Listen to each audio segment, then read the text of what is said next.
Si estamos hablando de capitalismo dependiente, estamos hablando de una sociedad y de una economía que se reproduce de una manera particular.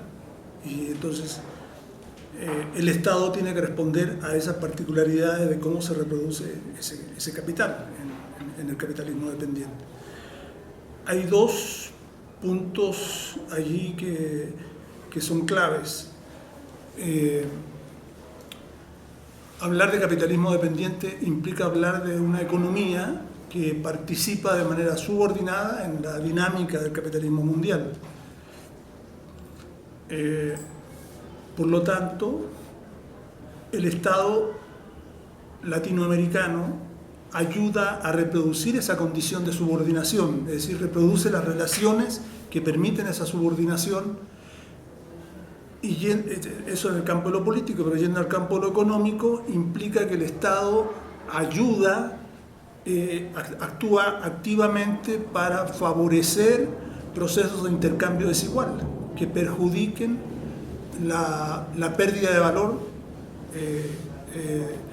de las economías latinoamericanas frente a la apropiación que de ese valor realizan las economías desarrolladas o centrales. Entonces ahí hay una condición fundamental del Estado dependiente, es decir, es un Estado subsoberano que va, en esa condición subsoberana, va a reproducir la condición subordinada a su vez de la economía dependiente, y en tanto a su vez favorece procesos económicos y procesos políticos que permitan procesos de pérdida de valor o de intercambio desigual. Esto ya nos habla de un Estado que, para mantener el orden social en esas condiciones, en donde hay ya al menos 2 siglos de desarrollo capitalista propiamente, donde se han desarrollado las clases que el capital reclama, donde se ha desarrollado la conflictividad del capitalismo en condiciones de esa naturaleza, donde los enfrentamientos sociales son intensos. Ese Estado no puede ser sino un Estado bastante represivo, no puede ser sino un Estado bastante autoritario, para llevar a cabo y llevar adelante esas condiciones de inserción de las economías latinoamericanas en el plano económico y de subordinación o de subsoberanía en el plano político. Yo diría, en términos gruesos, esas son 2 características fundamentales.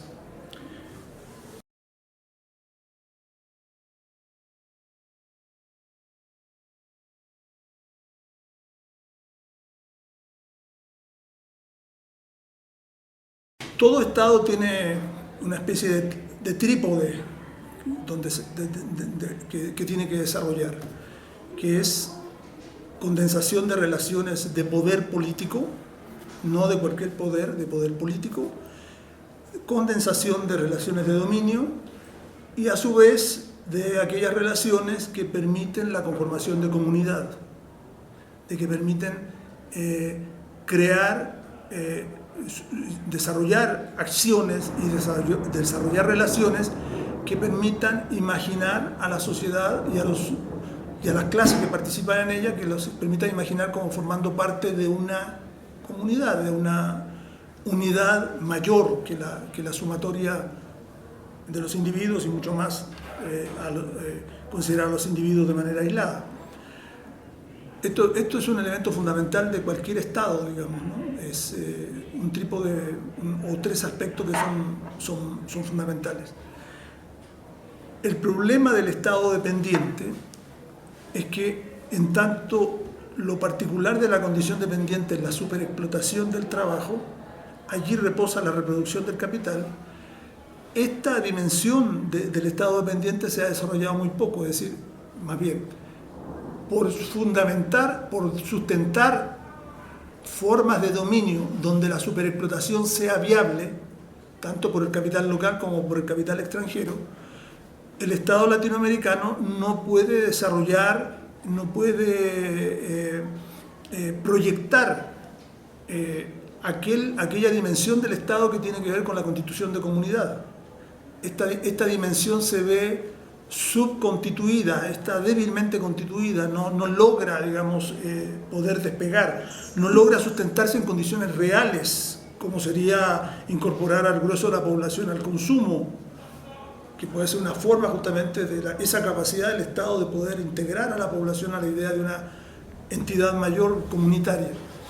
Bueno, como eso no ocurre, el Estado latinoamericano cojea y ese cojear, el cojear en ese terreno lo lleva a que esto se exprese en un sobredimensionamiento del aspecto autoritario. Entonces, si uno ve la larga historia de América Latina independiente, o si uno ve en el mediano plazo qué ocurre con las formas de gobierno en América Latina, uno se va a encontrar con que las formas de gobierno son fundamentalmente autoritarias y que la democracia, incluso la democracia puramente formal, liberal, etcétera, tiene una historia muy corta, y en medio de lo corta de esa historia además está tropezada por 20.000 intentos golpistas, putsch, impeachment, etcétera, etcétera. Entonces, este es un elemento que nos permite, digamos, entender el tema, digamos, de la dificultad del capital latinoamericano y del Estado latinoamericano, porque aquí hablar del Estado es hablar a su vez de los intereses del capital que prevalecen en ese Estado. El capital latinoamericano tiene enormes dificultades para poder desarrollar, aceptar y manejar fórmulas de gobierno donde los gobiernos dispongan de recursos dispongan de recursos para repartirlos en programas sociales al grueso de la población por largos tiempos, por largos periodos. En un país desarrollado los gobiernos tienen que tener políticas frente al desempleo, políticas frente a la pobreza, políticas frente de manera regular. Acá, como elemento excepcional, de pronto aparece un gobierno, por eso progresista, que va a ayudar a temperar la falta de empleo, la baja de los salarios, la falta de vivienda, etc. Y eso para el capital aparece como un gasto oneroso. No está en sus cálculos, en un Estado dependiente, que el Estado tenga que hacer ese tipo de gastos. Si en América Latina en algún momento el capital lo permitió, fue porque hubo condiciones económicas excepcionales, como fue los precios excepcionales de las materias primas y de los alimentos que América Latina exportaba. Pero cuando ya empiezan contracciones de esas enormes ganancias, porque los precios ya no son tan elevados, al capital le interesa recuperar nuevamente el control del Estado.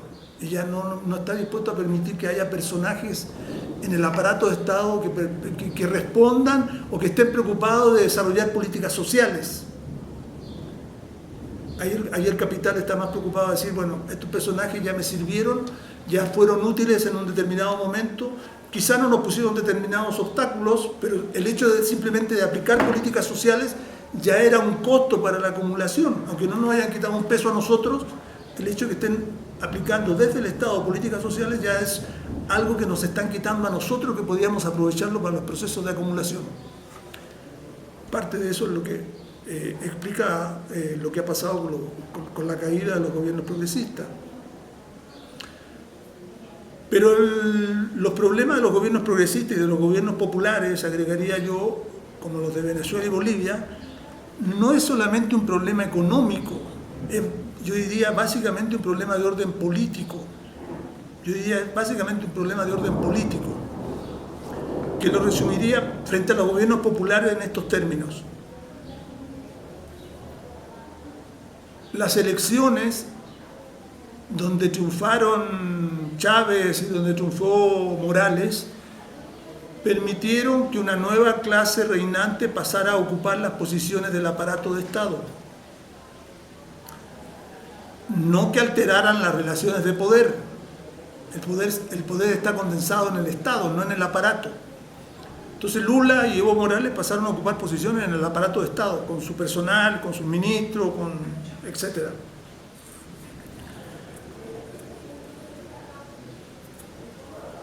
Y se conformaron en gran medida con lo que ya habían ganado. Es decir, se conformaron con haber logrado ganar elecciones y tener el poder ejecutivo del Estado capitalista existente, no de cualquier Estado, del Estado capitalista existente. Y a partir de él pensaron que era posible hacer transformaciones profundas, sea en el corto plazo, porque ya lograron el poder, supusieron, cuando lo que lograron fue ganar el gobierno, no el poder del Estado, o porque ganando futuras elecciones, futuras contiendas electorales, podrían ir lentamente como quitándole poder a las clases dominantes. Bueno, no hay ninguna experiencia de proceso de transformación del capitalismo al socialismo donde las cosas se hagan con la temporalidad marcada por los procesos electorales. Nadie acumula fuerzas sociales capaces de transformar las relaciones sociales de una sociedad llevando y subordinando a la población a que se domestique y a que actúe en función de la temporalidad electoral. Los movimientos sociales no se mueven con esa temporalidad. Suben y bajan, se elevan y salen a la calle y se desmovilizan, no por los tiempos electorales, por otro tipo de dinámicas. Y por lo tanto, subordinar a los movimientos sociales a los tiempos electorales es una forma de quedar desmovilizado cuando uno quiere tener fuerza, porque justamente en esos momentos se va a encontrar con que ya no la tiene. Y es lo que ocurrió con la destitución de Dilma. ¿Dónde estuvo la población que salió a la calle a defenderla en el momento que la estaban destituyendo? La gente ya no estaba movilizada como se movilizó inicialmente para elegir a estos gobiernos, para llevarlos adelante. ¿Dónde estaba la población kirchnerista que llevó a los Kirchner a convertirse en gobierno progresista? No estaban.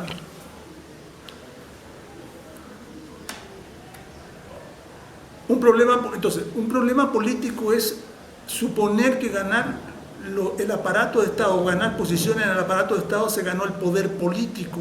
Es un error craso, un error enorme.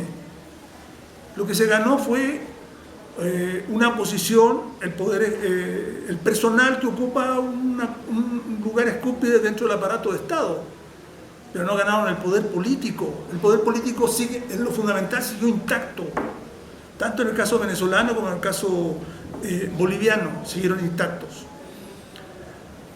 La pregunta que uno tendría que hacerse en esa situación es la siguiente: cuando estos gobiernos ascendieron, porque los dos que estoy mencionando, tanto en Venezuela como en Bolivia, los gobiernos ascienden como resultado de enormes movilizaciones sociales, de grandes movimientos sociales que irrumpen, que se constituyen, que se organizan para participar en procesos electorales, pero que rebasan los procesos electorales.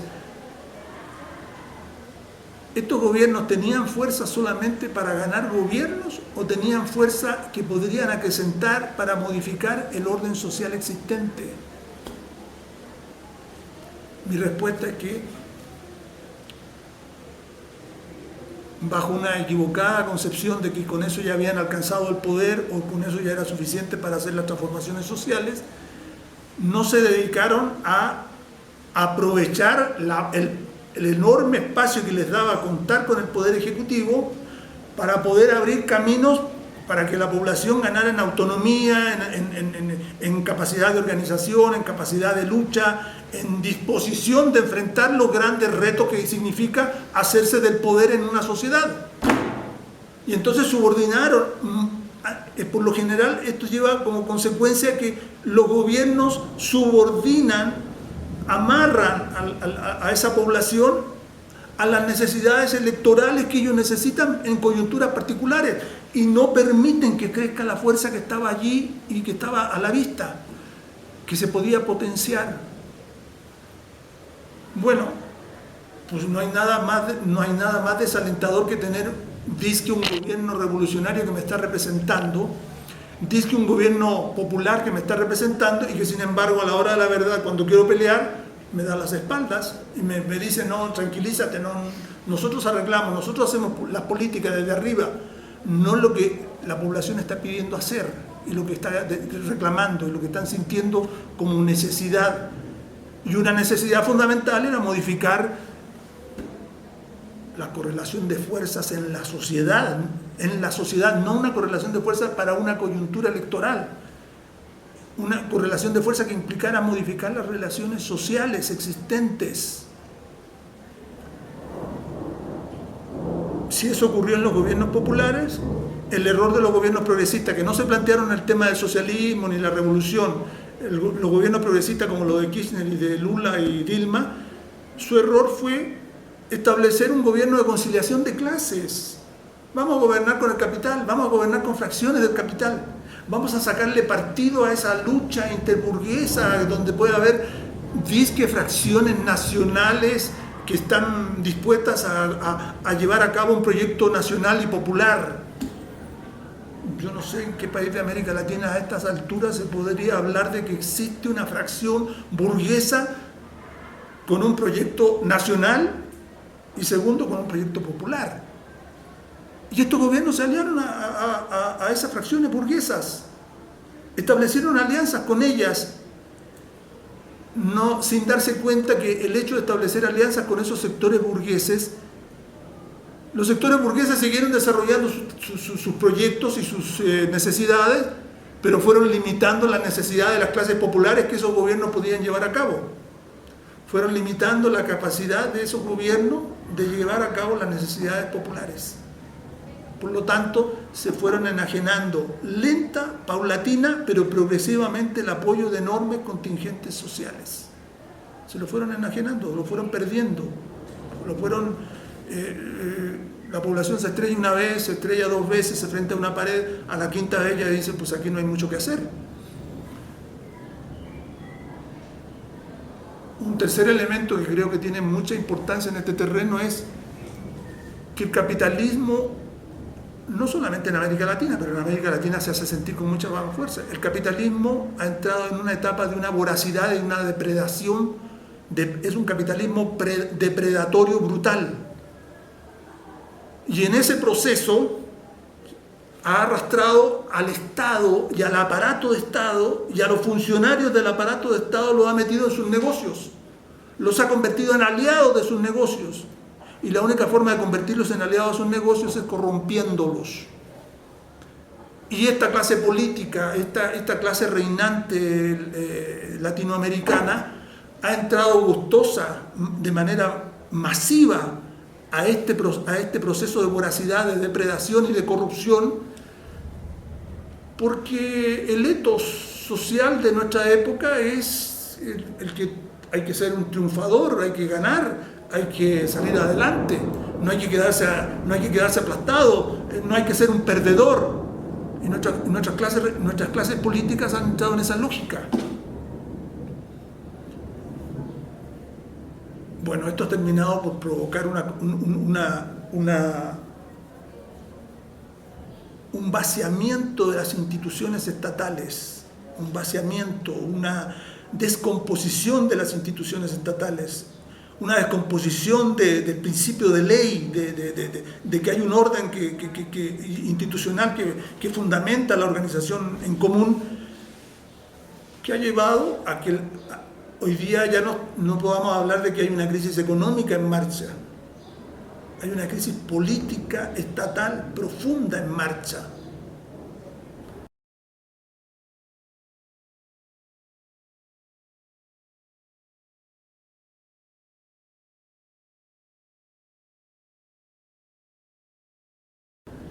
Y esa crisis política estatal profunda no la pueden recomponer las organizaciones políticas, ni los personeros, ni los personajes que han estado coludidos con el capital.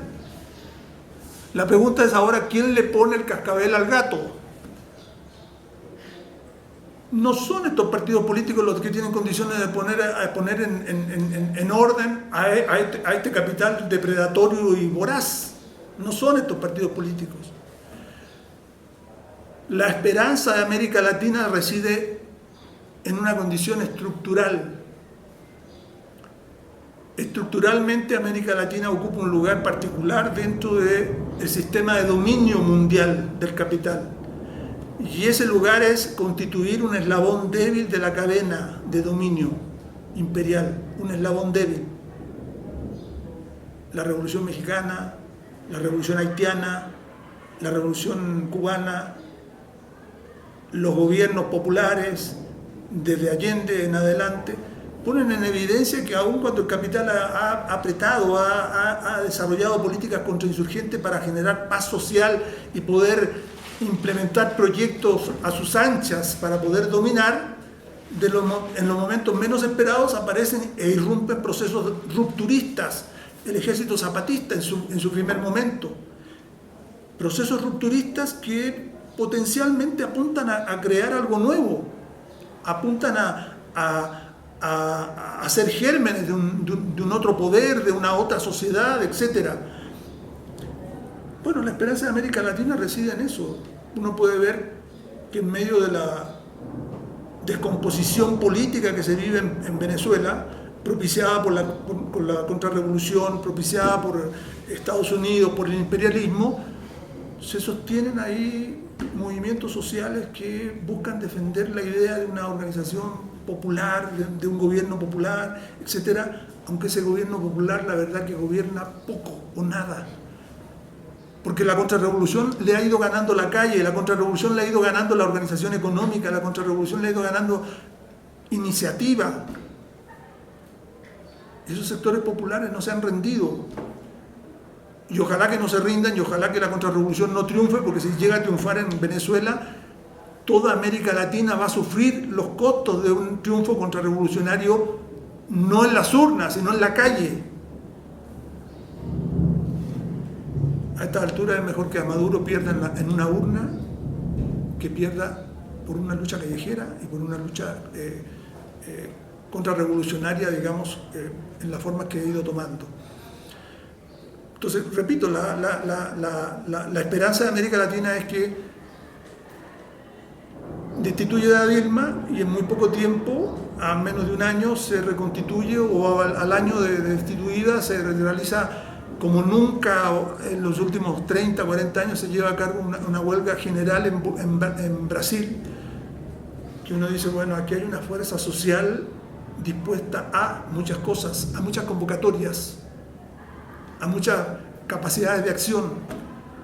Ojalá aparezcan las organizaciones adecuadas para que esa fuerza social no se disperse, no quede como una implosión de luces, sino que se concentre en un haz de luz que afecte los intereses de los que dominan de manera efectiva.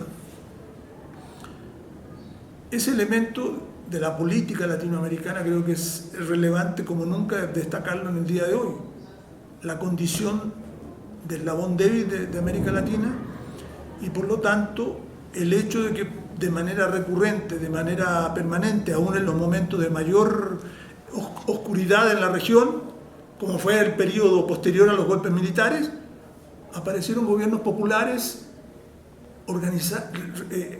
llevados arriba a la cúspide del aparato de Estado por poderosos movimientos sociales que se recuperaron rápidamente del proceso contrarrevolucionario que se les vino encima, de las políticas de contrainsurgencia que les aplicaron.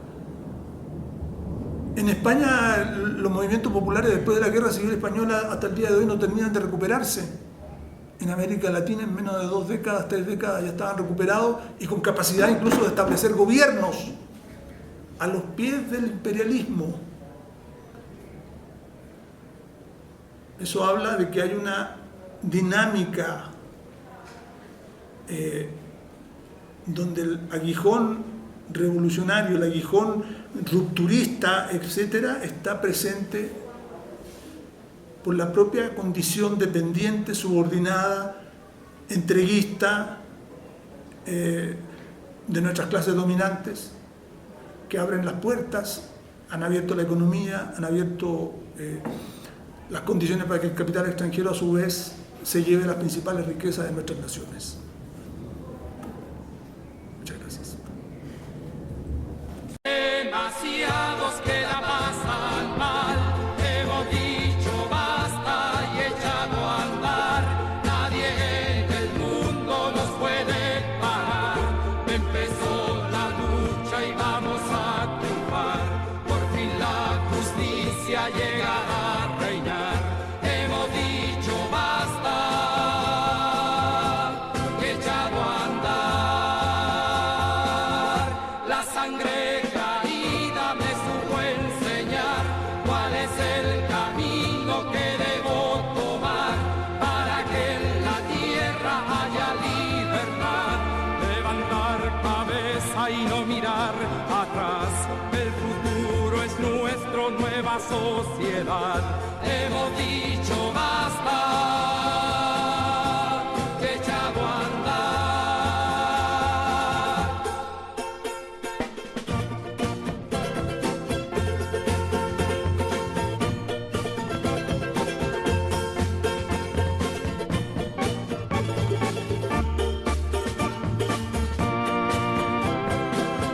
Si a alguien no le gusta lo que canto acá, los americanos les vamos a enseñar, combatiendo juntos la pura verdad.